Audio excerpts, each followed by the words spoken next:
Hello everyone, welcome to our channel.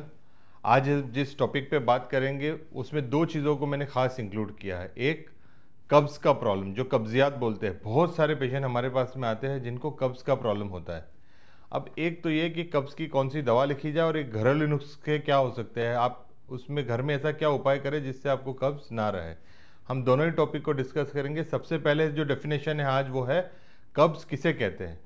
देखिए, कुछ लोगों को ऐसा होता है कि एक दिन में 2 बार या 3 बार जाते हैं, लोग उसे डायरिया बोलते हैं, पर वो डायरिया नहीं होता है क्योंकि वो फ्रीक्वेंसी होती है। हर बंदे को दिन में एक ही बार लेटरिन पास हो ऐसा ज़रूरी नहीं है।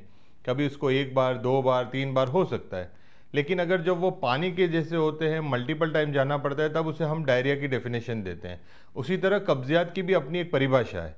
कब्जियात उसे कहते हैं जब 3 दिन में 1 बार ना हो, मतलब अगर एक दिन छोड़ के एक दिन भी हो रहा है, हर तीसरे दिन भी अगर हो जाता है तो उसे कब्जियात नहीं बोलते। लेकिन अगर 3 दिन तक पास नहीं होता, चौथे 5वें दिन हो रहा है और बहुत हार्ड स्टूल हो रहा है, तो उसे हम कब्ज़ कहते हैं। कभी कभार कब्ज़ इस तरह का भी होता है कि पेशेंट को थोड़ा थोड़ा स्टूल पास होता है, पूरा इवेक्यूएट नहीं कर पाते हैं और उन्हें लगता है कि उनका पेट फुला हुआ रहता है, पेट भरा हुआ रहता है। उसे भी हम कब्ज़ की डेफिनेशन में डाल सकते हैं। तो टाइट लेटरिंग होना और 3 दिन में 1 बार भी ना हो, उसे 100% कब्ज़ की डेफिनेशन में हम रख सकते हैं। अब कब्ज़ होने के कारण क्या होते हैं?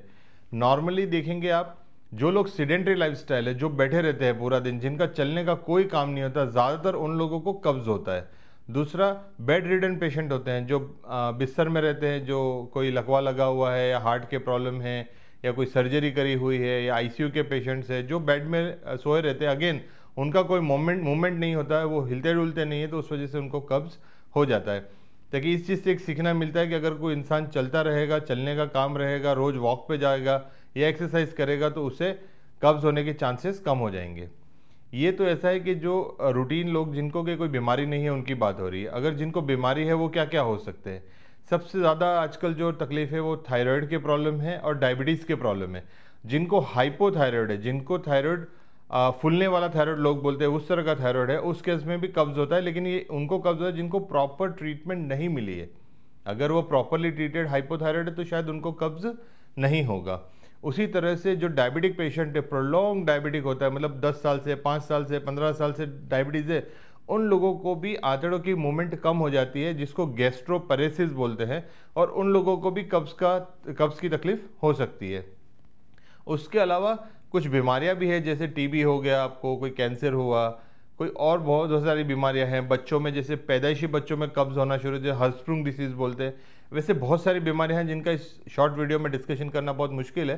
पर आपके डॉक्टर साहब से अगर आपने एक बार ये तय करवा लिया कि आपको कोई बीमारी नहीं है, तो फिर आप ये नक्की कर लीजिए कि आप या तो बहुत टाइम तक बैठे रहते हैं, इस वजह से आपको कब्ज़ रहता है, या दूसरा बड़ा कारण वो है lack of fibre in your diet. आप जो है वो रेशे वाली आइटम, जिसे फाइबर कहते हैं, वो आपके खाने में नहीं है, उस वजह से भी आपको कब्जियत हो सकती है।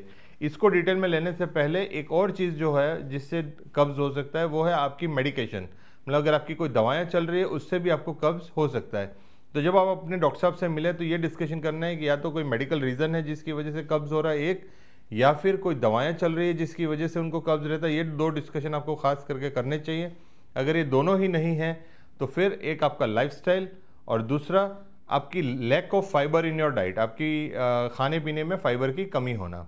अब ये चीज़ होती है कि फाइबर किन चीज़ों से होता है। जैसे सब्जियों में आता है, हरी सब्जियों में आता है, आप कभी गाजर खा सकते हैं, मूली खा सकते हैं, ये सारे हाई फाइबर कंटेनिंग है। आजकल कुछ लोग हैं जो कि ऑरेंज जूस वगैरह जो पीते हैं, वो जूस निकाल के पी लेते हैं, ऑरेंजेस नहीं खाते। तो ऑरेंजेस के अंदर जो फाइबर है, या किसी फ्रूट का जो फाइबर है, आप जूस निकालते हो, फाइबर आप फेंक देते हो, तो वो फाइबर के साथ अगर आप फ्रूट्स को लेते हैं तो आपको कब्ज़ में फ़ायदा हो सकता है।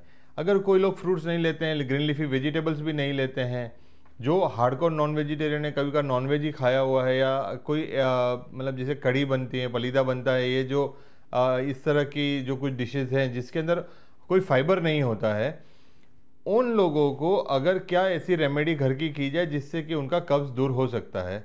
मैं आपको बता दूं कि ये घरेलू उपचार जो है वो बहुत ही कारगर साबित हो सकता है अगर इसको प्रॉपरली किया जाए तो। एक, प्लेंटी ऑफ लिक्विड ओरली, बहुत ज़्यादा पानी पीने का रहेगा, और दूसरा जो है वो फाइबर डाइट, जो अगर आप सब्जी की फॉर्मेट में ले सकते हैं तो दी बेस्ट है। लोग बोलते हैं हमारे को कि सब्जी खाते, लेकिन वो सिर्फ डुबो डुबो के खाते हैं, उसके अंदर सब्जी निवाले में लेके नहीं खाते, मतलब अल्टीमेटली फाइबर नहीं जा रहा है। तो वो फाइबर और कहाँ से मिल सकता है? वो सबसे बेस्ट चीज़ है, वो है इसबगुल, जिसका मुझे आपको आज समझाना है।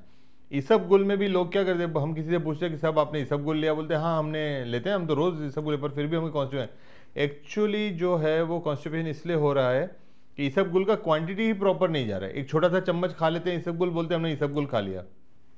जिन लोगों को बहुत कब्ज रहता है वो 3 बड़े चम्मच भर के अगर इसबगुल खा ले और पानी पी ले, वैसे इसबगुल को भिगो के खाना चाहिए। पर कभी कभी वो 3 बड़े चम्मच भिगो दो तो बहुत क्वांटिटी हो जाती है और पेशेंट उसको खा नहीं पाता है। तो हमने तो ये एडवाइस करते हैं कि आप 3 चम्मच फाँक लीजिए, उसके बाद पानी पी लीजिए, प्लेंटी ऑफ लिक्विड, और 3 चम्मच इसबगुल खाने से अगर रेगुलर बेसिस 1-2 दिन नहीं, आप रेगुलर बेसिस पे उसको खाते रहेंगे, होपफुली आपको कॉन्स्टिपेशन का प्रॉब्लम सॉल्व हो जाएगा। लेकिन उस कॉन्स्टिपेशन के अलावा इसबगुल के कितने फ़ायदे हैं, अगर आप इसबगुल के बारे में जानना चाहें तो ये रहेगा। जैसे मैंने आपको बताया, सबसे पहला कॉन्स्टिपेशन जो है वो दूर होगा। उसके बाद आपके कोलेस्ट्रॉल लेवल को कंट्रोल करेगा इसबगुल जो है वो। डाइवर्टिकुलाई जो होते हैं उसमें कंट्रोल करता है।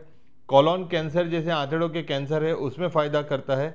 तो जो चीज़ आपके लिपिड में फ़ायदा करती है, कोलेस्ट्रॉल में फ़ायदा करती है, कैंसर्स को रोकती है, आपकी इवन ओबेसिटी वेट कंट्रोल में भी आपका बहुत हेल्प करती है। क्योंकि अगर कुछ लोग अगर उसको खाने से पहले खा लें और वो फूल जाता है तो काफ़ी हद तक का टमी तो आपका फाइबर से ही भर गया है, तो वैसे ही आपकी एपेटाइट कंट्रोल हो जाती है। तो कब्ज़ को भी फ़ायदा और बाकी के इतने बेनिफिट इसबगुल से हो सकते हैं। मेरी रिक्वेस्ट है आपसे कि जो लोग फाइबर नहीं लेते हैं वो फाइबर इंटेक इंक्रीज़ कर दें अपना, ताकि उनको बहुत सारी बीमारियों से बेनिफिट मिल सकता है। और सबसे इम्पोर्टेंट जो आज का टॉपिक है, कब्ज़ से फ़ायदा मिल सकता है। इस तरह की वीडियोस देखने के लिए हिंदी में स्पेशली आप हमारे चैनल को सब्सक्राइब करिए। धन्यवाद।